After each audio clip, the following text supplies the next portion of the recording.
ये पर्वत बोलिए तो हिमालय। कौन सा पर्वत है? हिमालय। मध्य प्रदेश में विंध्याचल। यूपी की 2 प्रमुख नदियां गंगा और यमुना। गंगा और यमुना। ये भारत बोलिए तो द्रविड़ भारत। द्रविड़ भारत। ये राज्य बोले तो महाराष्ट्र। ये राज्य गुजरात। ये पाकिस्तान का ये राज्य कौन सा होगा? सिंध। पाकिस्तान का राज्य सिंध। सिंध होगा। ये उड़ीसा हो गया। उड़ीसा का पुराना नाम उत्कल। उत्कल है। कलिंग था, कलिंग के बाद क्या हो गया? उत्कल हो गया। कलिंग के बाद क्या हो गया? उत्कल। उत्कल हो गया। ये कौन सा जगह है? बंगाल। पहले बंगाल में पूरा था, ये पहले पूरा का पूरा क्या था? बंगाल। बंगाल से ही आसाम टूटा, झारखंड टूटा, बिहार टूटा। समझ गए कि नहीं? सब उसी से पूरा का पूरा क्या था? बंगाल। ये पूरा का पूरा एरिया पहले पंजाब कहलाता था। पूरा का पूरा एरिया पंजाब कहलाता था। किसी को कोई दिक्कत है? ये एरिया क्या हो गया? कलिंग। ये महाराष्ट्र का पूरा एरिया। नीचे वाला द्रविड़ भारत। भारत का राष्ट्रीय गीत देखें, उसमें अगर ध्यान से देखेंगे तो भारत का नक्शा है। भारत का राष्ट्रीय गीत ना होकर भारत का नक्शा है। ध्यान से पढ़िए। पंजाब, सिंध, गुजरात, मराठा, द्राविड़, उत्कल, बंगा, विंध्य, हिमाचल, यमुना, गंगा। खत्म भारत। कोई ध्यान देता है इस सब पे?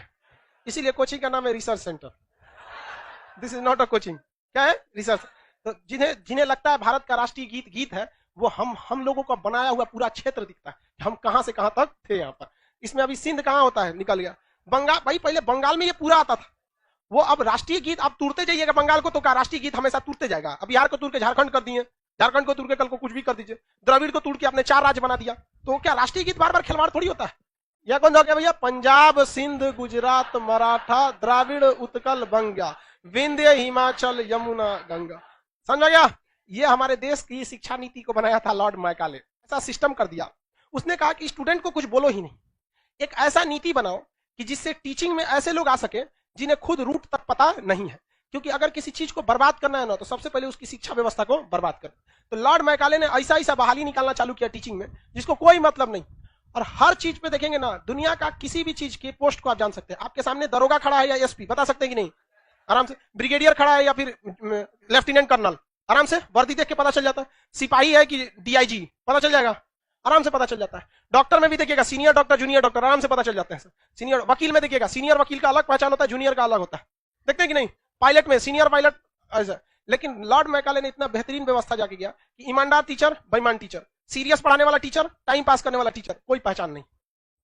कोई पहचान है नहीं। हमारा हिसाब से अगर हमसे कोई पूछता, हर टीचर का यहाँ एक बैच लगवा देते, A grade, B grade, C grade, D grade. समझा गया? और जो आपका ग्रेड है वो ग्रेड का डिसाइड महीने के लास्ट में लड़के करेंगे। एक छोटा सा मशीन आएगा, मशीन में कौन चीज छोटा, ईवीएम पूरे देश में आ सकता है, एक तो छोटा सा कॉलेज में नहीं आ सकता इतना छोटा। हर स्कूल के जैसे मान के चलिए कोई मैट्रिक का लड़का है, तो मैट्रिक में कुल 7 से 8 घंटी चलता होगा। कितने घंटी पढ़ाई होती है? तो 7-8 टीचर होंगे, तो उन सारे टीचर का नाम फोटो रहे, नाम रहे, वहां नीचे ABCD रहे, जिस ग्रेड पे जाना अपना लड़का वोटिंग करके जाए। अगले दिन 1 तारीख को मास्टर साहब आएंगे, वो हमारा डी ग्रेड दे दिया, चिपका दो यहाँ पे, काम खत्म हो गया। समझ में गया? तो वहां पे आपको क्या लगा देना चाहिए? D grade. अब जिस टीचर को लगा रहेगा नहीं डी ग्रेड, अब उसको शर्म लगेगा कि नहीं?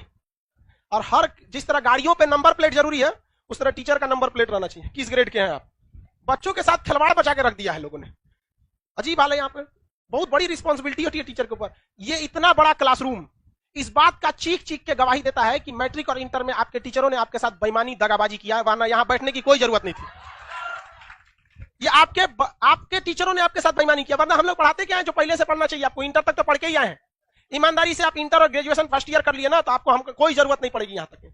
तो ये इस बात का सबूत है कि भारत में कितने बर्बाद किया गया है, इतना मतलब रद्द कर दिया इन लोगों ने। तो इस चीज को सुधारना चाहिए, जिसको बर्बाद करके किसने किया है? Lord Macaulay. लड़का ग्रेजुएट होने के बाद उसे अपने राष्ट्रीय गीत का सही अर्थ नहीं पता चल पाता। धन्य है वो देश। समझ में गया?